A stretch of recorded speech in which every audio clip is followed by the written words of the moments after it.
Hello guys, तपाईहरुलाई स्वागत छ हाम्रो सन्देश सुनवारको मिनी भ्लगमा।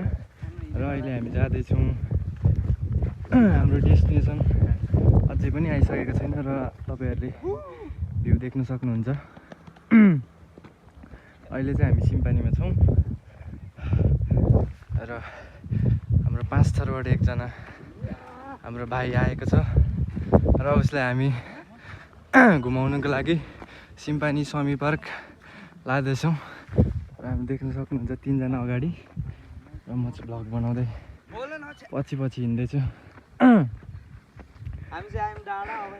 हेर्न सक्नुहुन्छ तपाईहरु पनि यहाँ घुम्न आउन सक्नुहुन्छ। भ्यू चाहिँ यस्तो छ। धुम्म पनि परिरहेछ गाइस। पानी आउन आँटिरहेछ।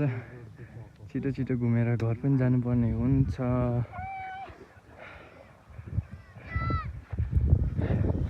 ल गाइस, कस्तो भइरहेछ त आज? एकदम गुड एकदम रमाइलो भइरहेछ। आज चाहिँ दिन चाहिँ पानी पर्ला जस्तो भइरहेछ। हाम्रो भाइलाई कस्तो लाग्दैछ? बब्बी घुम्न आउँदाखेरि फिकल कस्तो लाग्यो? एकदम राम्रो। कस्तो भन्दा नि पिसफुल। यस पिसफुल प्लेस। यस्तो यहाँ रातितिर भ्यू चाहिँ यस प्रकार छ गाइज। र हामी अझै पनि भ्लग बनाउने छौँ। हाम्रो डेस्टिनेसन आइसकेको छैन। हामी कन्टिन्यू गर्ने छौँ। हामी चाहिँ अब यहाँदेखि स्वामी पार्क जानेछौँ। हामी चाहिँ यो साइड जानुपर्ने हो। अब हामी तपाईहरुलाई हामीसँग बस्दिनु न र